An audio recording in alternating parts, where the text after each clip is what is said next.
Hello everyone, তোমরা সবাই কেমন আছো? আশা করি ভালো আছো। আমরাও সবাই ভালো আছি। সকাল সকাল বেরিয়ে গেছি, এখন বাজে 6:20 আর আমরা এই যে গাড়িতে গেট থেকে বেরিয়েছি, দেখি একটা ছোট গাড়ি আমাদের এখান থেকে বেরিয়েছে। মানে একটা দোকান আছে, তো এই দোকানে এর দাদাটা গাড়ি নিয়ে কোথায় যাচ্ছিল, তো ওই দাদাই বললো কি চলো আমাদের সাথে। আমরাও বেরিয়ে পড়লাম।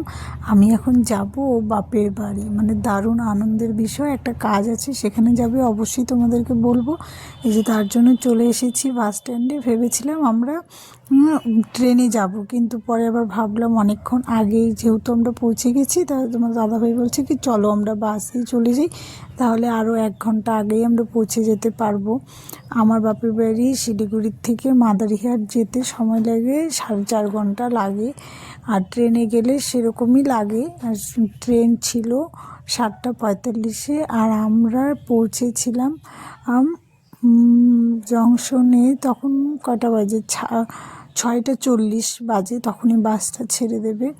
তাই আমরা বাসে উঠে পড়েছি, যে বাস থেকে ছেড়ে দিয়েছে। চলে এসেছি জলপাইগুড়ির থেকে যে এখন বাসটা আমাদের বীরপাড়ায় চলে এসেছে। এই যে বীরপাড়ায় চলে এসেছে, খুব তাড়াতাড়ি এসেছিলো বাসটা, বেশিক্ষণ একটা টাইম লাগেনি।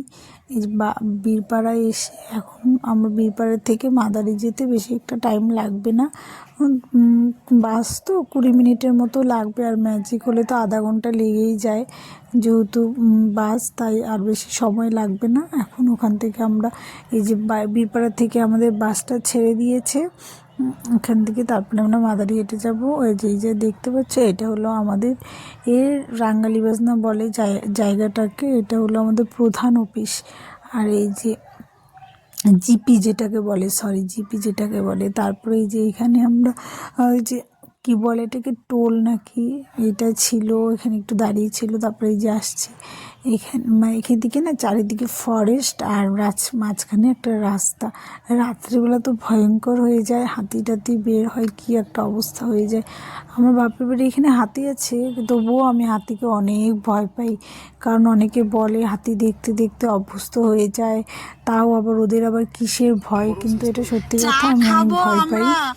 এই যে আমার বোন তারপরে বাড়িতে চলে এসেছে, আর আমার বোন গিয়েছিল দোকানে। শোনো কি বলছিলাম আমি, এই যে আমরা এসেছি বাড়িতে, আমি ঢুকেছি 10:03-এ, তাড়াতাড়ি চলে এসে আজকে বাসটা দরকার ছিল না তো, পাক্কা 7টার দিকে ছেড়েছে শিলিগুড়ি থেকে। আর মাদারিতে এসে 10টা বাজতে 3 মিনিট বাকি, তখন আমরা নেমেছি। বাড়িতে এসেছি 10:03-এ, এসে এই যে চা বানিয়েছি। বুনু গিয়েছিল দোকানে, আমি এই যে চা বানিয়েছি, এখন চা খাচ্ছি। একটু চা না খেলে ভালো লাগে না, একটু চা খেয়ে নিচ্ছি এখন। তারপরে মা রান্না বসিয়েছে, রান্না হলে পরে ভাত খাবো। ঠিক আছে। দেখো গাইস, আমরা রেডি, আমরা এখন একটু বেরোবো, এক জায়গায় যাব, সেটা অবশ্যই তোমাদেরকে পরে বলবো।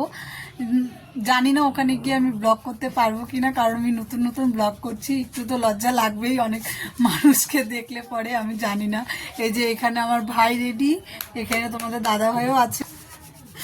এই যে আমরা সবাই রেডি, আমার মাও রেডি, এখন আমরা বেরিয়ে পড়বো। এই যে তোমাদের দাদা দেখাই, এই যে তোমাদের দাদা ভাই, এখন আমরা বেরোবো। আমাদের গাড়ি কখন চলে এসেছে একটা, যে আমার ছেলে রেডি। আমরা সবাই গাড়িতে বসে গেছি, এই যে গাড়ি আমাদের ছেড়ে দিয়েছে, এখন এখান থেকে যাব ও আমরা আরেক জায়গায় ঘুরতে যাচ্ছি, সেটা অবশ্যই তোমাদেরকে আমি বলবো, এখন কিছু বলতে পারছি না। এই যে দেখো আমরা সবাই বসে গেছি গাড়িতে, আর এই যে আমাদের এখানে একজন আছে মিষ্টি সুন্দরী, এই যে আমার ছোট বোন, আমার ছোট কাকাতো বোন। তবে তোমরা বুঝেই গেছো আমরা কোথায় এসেছি।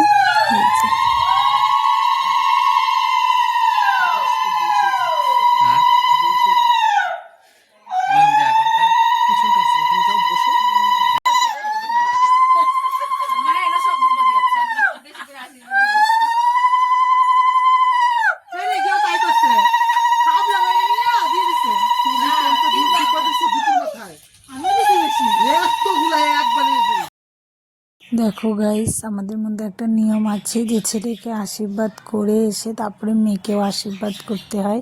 সেটাই আমরা করছিলাম। আগে আমার মা আশীর্বাদ করে নিল, তারপরে বড়রা একজন একজন করে আশীর্বাদ করে নেবে, সেটাই আমাদের নিয়ম। অনেকে হয়তো করে, অনেকের আছে, অনেকের নেই, কিন্তু আমাদের আছে। এই ছেলেকে আশীর্বাদ করে এসেছি, তারপরে বাড়িতে এসে 5 জন মিলে 5টা উলু দিয়ে তারপরে মেয়েকে আশীর্বাদ করা হচ্ছিল এখানে। দেখো গাইস, দেখতে দেখতে আমার বোনেরও এখন বিয়ে হয়ে যাবে। তাই ভাবি এখন আমাকে কে যাবে শিলিগুড়ির থেকে আনতে, কে যাবে দিতে, কে যাবে, সেটাও ভাবলেও একটু কেমন লাগে। আর আমাকে না আমার বোনই ও আমাকে আনতে যায়, দিতে যায় শিলিগুড়িতে, কারণ আমি যেহেতু পারি না একা একা আসতে, আমার একটু ভয় করে। আর আমার বোনের তো এগুলো কোনো ব্যাপারই না, ও এখন অভ্যস্ত হয়ে গেছে, তাই ওকে খুব মিস করব আমি। হয়তো ও ভিডিওটা দেখবে, ও বলবে বাবা দিদি আমাকে মিসও করবে, মানে ও হয়তো ভাববে বাবা দিদি এবার এই কথাটা বললো। কিন্তু কি বলো তো, যার বোন আছে সে বোঝে, তাই না বলো? বোন থাকা মানে একটা বিশাল একটা ব্যাপার।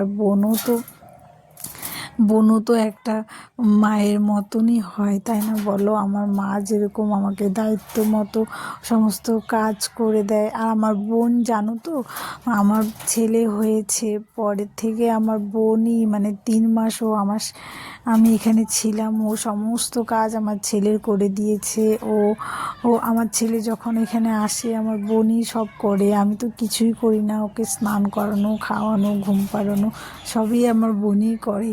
তাই এখন আসলে পরে একটু খারাপ লাগবে, কিন্তু করার কিছু নেই বলো, বিয়ে তো দিতেই হবে একদিন না একদিন।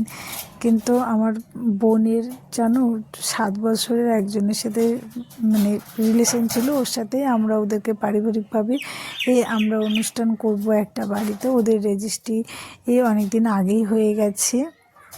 আমরা এখন বাড়িতে সবাই মিলে একটা প্রোগ্রাম করে দেব।